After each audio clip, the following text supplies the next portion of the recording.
The Trust Board here sees maternity services as very central to the services that we provide. And of course, safety is a particular aspect that they're very concerned about here. We want to ensure that the babies are delivered well. We're really keen to make sure that women get the appropriate choice for both their pregnancy and their childbirth experience. Home birth is ideal for ladies that are low risk and that would find that they would be more relaxed at home. We have a very, very good record here, but of course we need to be particularly mindful of the safety aspects of helping a woman to deliver at home.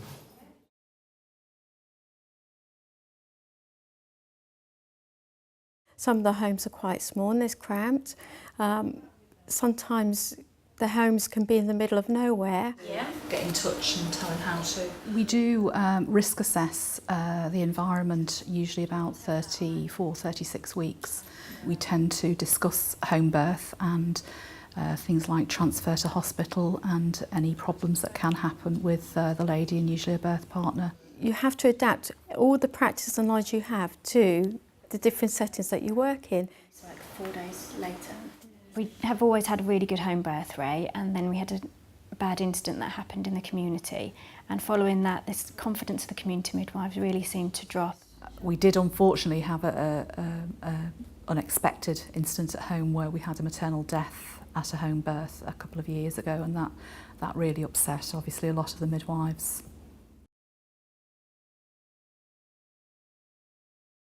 After we had looked at the care that was given, whilst there was nothing that was particularly outstanding as being poor care, we recognised that the training that the community midwives get on dealing with obstetric emergencies in the home was lacking. And lots of people were saying things, not particularly quietly, that they felt they didn't have as much confidence as they had before, they weren't getting as much support as they felt they needed, and they wanted some kind of training, additional training to what was happening. So we recognised this as a need and felt that this would be a good project to get some outside help with.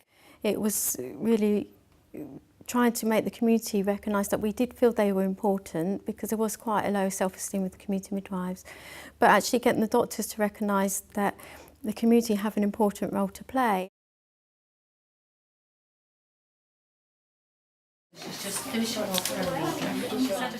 For quite a while we've had multidisciplinary training as part of the hospital training that we provide, which ideally doctors, anaesthetists, community midwives, hospital midwives, clinic midwives all would attend. We have a team meeting every Monday lunchtime, and I was at the meeting and I was listening to what the staff were saying, and one of the things was we provided obstetric emergency training for the staff, but working in the community is quite different to working in the hospital. Before the Safer Birth project, all the midwives would be involved in skills and drills, which was very hospital related. They still do that, but we also take training out into the community, usually from a children's centre, a bit more of a home-from-home situation. Almost the same things will apply, but it's just the fact that there's only one of you doing it, so what would you do first and what would you think of first, and then you've got to phone the hospital, so who's going to phone the hospital? What we tried to do with the Safer Births was actually get the community midwives and the hospital midwives to use, we chose SBAR because that was kind of universal language that is used within NHS Trust. Just actually getting them to practice that and saying the situation is, the background to that situation is whatever it is. My assessment at this time is this, and I recommend that we do whatever we need to do. Because we are all using the SBAR tool, whether it be for transfer of an emergency from the community or for transfer of a patient from an antenatal to delivery suite, we still all use the same communication tool, so we all know what ground we're starting from. Equipment that community midwives carry over the years, we've all started off with a standard equipment. Sometimes over the years midwives have added to this. Sort of anecdotally found that people said, oh, I've not got one of those, or oh, I carry 2 of those. So what we've tried to do is standardise the equipment that everybody's carrying. If you are going to be called as a second midwife, you want to know exactly what is in a midwife's bag and where it is. What we also did was make sure that they've got all the emergency equipment that they need in one place. So we've introduced a emergency box, which we had in the hospital for a long time, but we didn't even think to roll it out to the community until something like this had happened. We spoke to Matthew about guidelines and policies.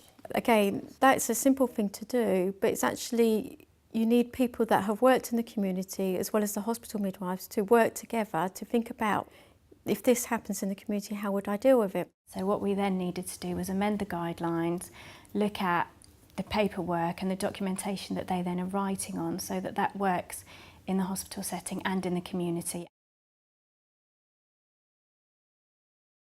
I think the midwives have a confidence now in what they're doing. They know they're following hospital guidelines.